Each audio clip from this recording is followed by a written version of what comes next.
कि डॉक्टर उन्होंने नहीं की, कांग्रेस से जुड़ गए, नेतृत्व भी किया, लेकिन कुछ ऐसी घटनाएं घटी जो उनको लग गया कि इस कांग्रेस से इस देश का भला नहीं होने वाला है। देश अंग्रेज चले भी गए तो होगा क्या? तब उनको लग रहा है ऐसा संगठन स्थापित करना चाहिए जिससे राष्ट्र में इस प्रकार की दुर्भावना ही नहीं आए कि हम पराधीनता को प्राप्त कर। पहले तो भारत विश्व गुरु था, हम पूरे विश्व में फैले हुए थे। विश्व भर में सांस्कृतिक व्यापारिक संबंध हमारे होते थे, हम पूरे विश्व का मार्गदर्शन करते थे। लेकिन ऐसा क्या हो गया कि ऐसे मुट्ठी भर लोग आए, हमको गुलाम बना दिया। मुगलों ने बनाया, अंग्रेजों ने बनाया, डचों ने बनाया, पारसियों ने बनाया, सब लोगों ने बना दिया। ऐसा कारण क्या हो सकता है? बहुत ऐसा विचार करने के बाद उनको लगा कि नहीं, एक नया संगठन शुरू करना चाहिए। उन्होंने राष्ट्रीय स्वयंसेवक संघ की स्थापना की विजयादशमी के दिन और 1925 में। आज 2025 है, संघ का 100 वर्ष पूरा हुआ। सभी स्वयंसेवकों, सभी भारतीयों जिनको इस भारत से लगाव है, वे बड़े ही आनंदित हैं। हम सब वार्षिक जन्मदिन मनाते हैं, वैवाहिक वर्षगांठ मनाते हैं, कितना धूमधाम से करते हैं। 25 वर्ष में तो नया एक दुल्हा का ही हम लोग ले लेते हैं, लगता है आज ही शादी हो रही है। कोई भी संगठन 100 वर्ष पूरा किया और निष्कलंक निकला, कितना बड़ा पर्व है यह। आज जितने भी वैश्विक संगठन हैं, सभी को लगता है कि नहीं, इस समस्या का जो असाध्य रोग है, जिसका निदान किसी संगठन के पास नहीं है, अगर कोई कर सकता है तो संघ का स्वयंसेवक कर सकता है। और इस 100 वर्ष के कालखंडों में समय समय पर जिन लोगों ने मुझ पर प्रतिबंध लगाया, जिन लोगों ने संघ को कुचलना चाहा, जिन लोगों ने संघ को बर्बाद करना चाहा, जिन लोगों ने संघ पर गलत सलत आरोप लगाए, वैसे लोगों ने भी संघ कार्यालय आकर मदद की गुहार लगाई कि यहाँ सिर्फ स्वयंसेवक ही काम कर सकते हैं और आप ही काम कर सकते हैं, आप यहाँ से आदेश जारी कीजिएगा। तो मुझे लगता है इससे सुरक्षा हो सके। मैं आपको स्मरण दिलाता हूँ, आप जानते भी होंगे, जब 62 का युद्ध हुआ था, हम लोग बहुत रटते हैं, 75 का युद्ध हो, 47-48 का युद्ध हो, बहुत करते हैं। 62 के युद्ध की चिंता कीजिए, जब हजारों सैनिक हम पराजित हो चुके थे, हम पीछे हट रहे थे, हमारे हजारों सैनिक खून की कमी से जूझ रहे थे, किन्हीं का ब्लड का ग्रुप नहीं मिल रहा था और तड़प रहे थे अस्पतालों में। उसी समय के प्रधानमंत्री जी को जाना पड़ा गुरु जी के पास और 5, 7, 10 मिनट में जब गुरु जी का उद्बोधन हुआ, राष्ट्र के नाम संदेश, कि सभी स्वयंसेवकों से आग्रह है कि अपने अपने आसपास के हॉस्पिटल दें, वहाँ ब्लड चेकअप कराकर अपना ग्रुप बताकर जाना है और वहाँ ब्लड डोनेट करना है। सभी अस्पतालों में स्वयंसेवकों की पंक्तियां लगी हुई, हजारों लाखों स्वयंसेवकों की जानें बची थी। और उसी का परिणाम था कि नेहरू जी जैसे संघ को आतंकवादी संगठन कहने वाले लोगों ने लाल किले पर बुलाया था, तब संचलन पर बुलाया था। जयप्रकाश नारायण, ये सब जब आपातकाल लगा देश में, तो संघ के स्वयंसेवकों ने अग्रिम भूमिका निभाई थी। और ऐसे ऐसे लोग जो लोग जेलों में बंद थे, जयप्रकाश नारायण, मधुलिमये जितने भी उस समय के जो प्रतिष्ठित राजनेता थे, यहाँ तक कि कांग्रेस वाले लोग भी कहते थे अरे बचाना है तो संघ के स्वयंसेवकों के पास चले जाओ, वही बचा सकते हैं। तो हमने ये यात्रा बड़ी कठिनाई से पार किया। यह कोई 100 वर्ष का हंसते खेलते हमने नहीं बिताया है। हमने परिश्रम किया है, स्वयंसेवकों ने बलिदान दिया है। अब बहुत परिश्रम करने के बाद, बहुत तकलीफ झेलने के बाद हमने ये 100 वर्ष का कालखंड पूरा किया है और इसका हमें गर्व भी है।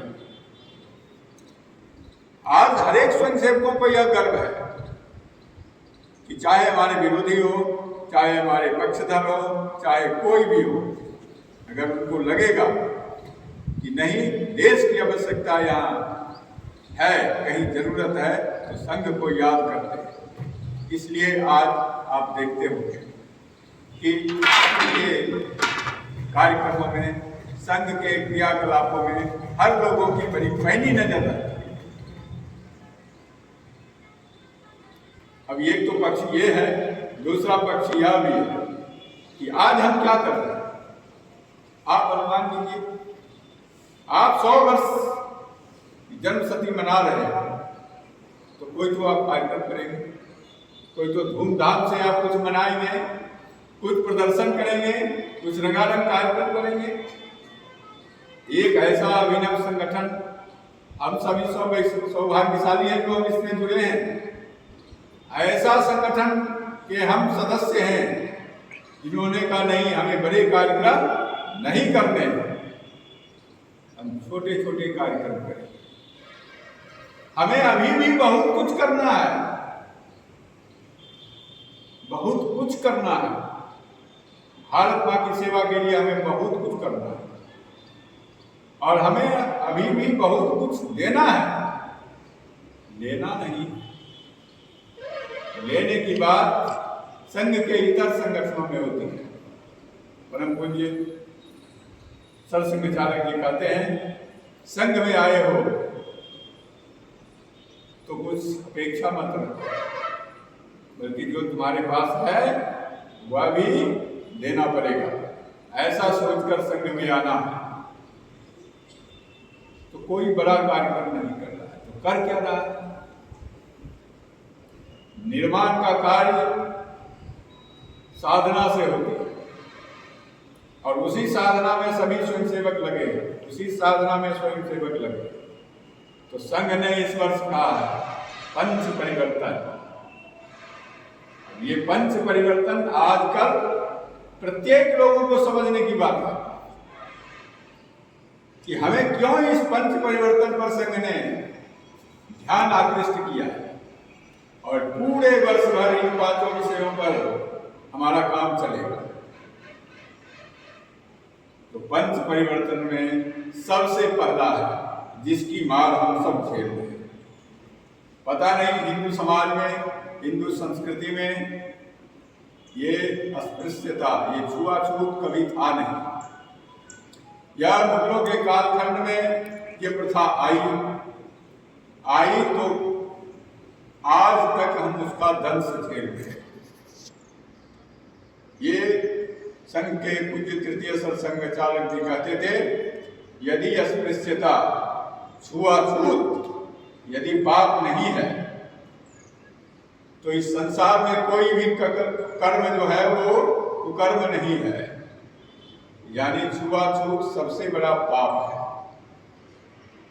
सबसे बड़ा दुष्प्रचार, सबसे बड़ी हानि यह प्रथा ने हमारे समाज को की है, जिसको दूर करने का दायित्व हम सबका है। आज ऐसे समाज के लोगों को जगाने की आवश्यकता है, नहीं तो वो समाज टूटता है और उसका फायदा विदेशी ताकतें, विध्वंसक ताकतें उठाती हैं। कल की घटना आप रेडियो में सुन रहे होंगे, समाचार पत्रों में सुन रहे होंगे। नॉर्थ ईस्ट के किसी एक राज्य में आज क्या हो गया।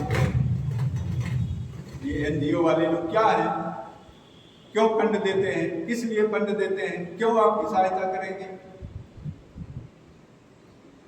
हमारे इस बुराई को की आड़ में धर्म परिवर्तन कराते हैं, हमारे समाज से तोड़ने का काम करते हैं। आज अब आवश्यकता इस बात की है, ऐसे समाज के लोगों को अपने पास समान दर्जा देना, उनको बिठाना, आप मेरे ही समाज के अभिन्न अंग हो, उनके पास जाना। आप बिठा तो लेते हैं, कभी आपने उनको अपने घरों पर बुलाया, कभी कभी जाने अनजाने में कभी हो जाता है कि हम ऐसे समाज में चले गए, कोई स्वार्थ मेरा रहता है तो हम चले जाते हैं। इनका कभी आपने उनको अपने घरों में, उनको अपनी थालियों में खिलाया है, क्या मैं उनको वैसा सम्मान दिया है? अगर आपके पूर्वजों ने ऐसा किया है, नहीं किया है, तो क्या आपका दायित्व तो नहीं है? इसलिए हमको ये चीजें सुधारनी है, अस्पृश्यता को दूर करना है। सभी हिंदू भाई, सर्वे हिंदू सोदरा, ना हिंदू पतितो भवेत्, यह उद्घोष है संघ का। और इसीलिए इस समाज में रहने वाले, इस देश में रहने वाले, भारतीय संस्कृति, सभ्यता, मान बिंदुओं का सम्मान करने वाले, जो आपस में विभेद कैसा, सब समान है। कोई कम थोड़े पढ़े लिखे हो सकते हैं, कोई कम साफ सुथरे रह सकते हैं, कोई छोटे कार्य कर सकते हैं, लेकिन वो घृणा का पात्र नहीं हो सकता है। इसलिए ऐसे लोगों का सम्मान करना, इसको यही संघ का कार्य है। पहला काम है भेदभाव, ये जाति विसंगतियां जो है, समानता का दर्जा देना। पूरे वर्ष भर इस विषय पर को लेकर कार्यक्रम छोटे छोटे होते रहेंगे। हर सभी संक्षेपों को इसको आत्मसात करना चाहिए। दूसरा